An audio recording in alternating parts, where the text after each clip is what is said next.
Com tua vida consagrada ao Senhor, te colocarás incondicionalmente em seu serviço santo e glorioso. O pastor, com a sua vida consagrada ao Senhor, ele se colocará incondicionalmente ao serviço do Mestre. Ele não vai olhar dificuldades, ele não vai dizer, eu vou fazer agora porque eu estou desocupado, porque está me sobrando tempo. Mas ele precisa olhar o reino de Deus como algo muito importante mesmo na vida dele.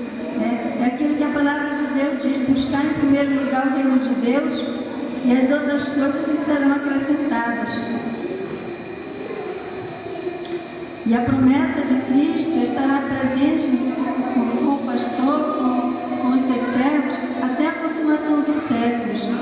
E ele deve também guardar em seu coração essa promessa, essa esperança de que o Senhor estará com o pastor também todos os dias, até a consumação dos séculos.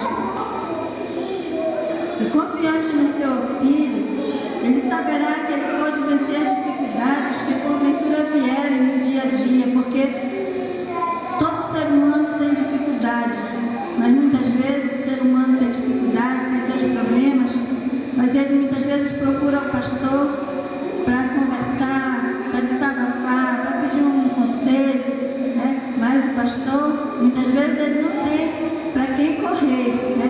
Ele passa pelos momentos difíceis, ele passa pelas dificuldades, mas ele vai se queixar onde? Aos pés do Senhor, né? O irmão, a irmã, muitas vezes chega, pastor, eu estou sofrendo isso, me aconteceu isso, aquilo. Ele sabe com quem desabafar, o pastor vai aconselhar, mas o pastor, quando ele tem esses momentos difíceis, ele vai aos pés do Senhor. Ou então ele chega com a esposa, vai conversar, para a gente orar junto, muitas vezes. Então, essa é a vida do pastor. Trabalhar pela extensão do reino de Cristo faz parte dos planos do pastor, da vida do pastor, né? Na seara do Senhor não há lugar para desocupados, na seara do Senhor não há lugar para pastores ociosos, para pastores inativos. Jesus recomendou aos discípulos que rogassem ao Pai por ceifeiros para a seara. E não se pode compreender o ceifeiro apto para o serviço quando o desejo de trabalhar não domine com ardor. Quando ele não tem aquela vontade de trabalhar, quando ele faz esporadicamente, quando ele faz porque alguém chamou, quando ele não toma iniciativa, quando ele não tem iniciativa. Trabalhar pela conquista de almas, trabalhar pela edificação dos salvos, trabalhar pelo aperfeiçoamento do corpo de Cristo, que é a igreja, o pastor deve fazer com firmeza e com propósito. Ele não pode ser oscilante, tem que fazer, precisa fazer, porque a igreja precisa do pastor. A igreja precisa de ver o pastor tomando iniciativa, também para que a igreja possa se desenvolver.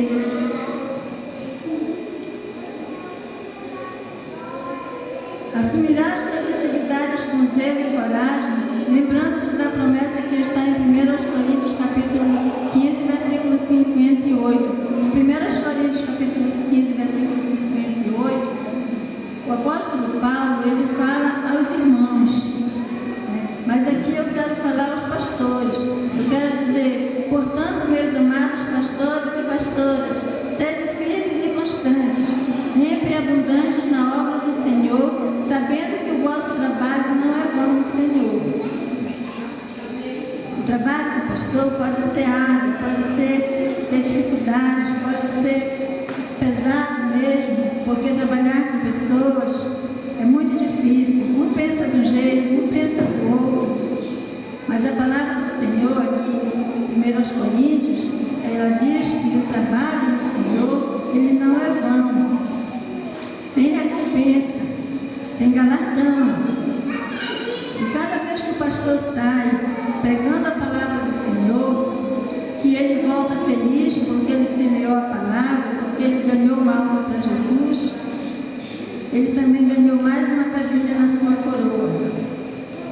E isso são vitórias na vida do pastor.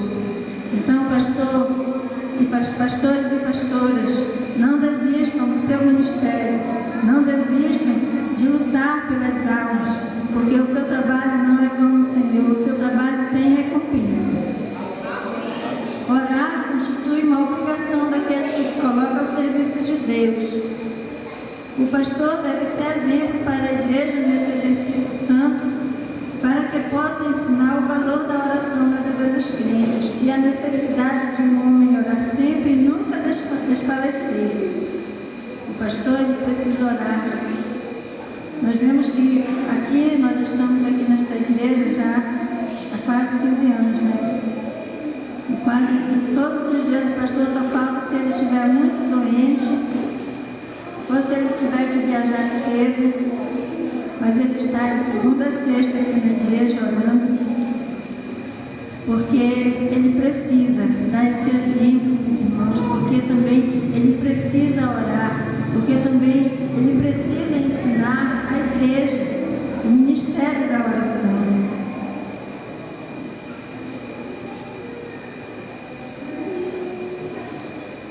A oração na vida do pastor há de ser um ministério de muito significado, sem o qual faltará força espiritual necessária ao desempenho do trabalho do pastor. Pela oração, o pastor se colocará sempre diante da presença de glória e luz do Senhor dos Exércitos, diante do trono onde Cristo está assentado à destra de Deus.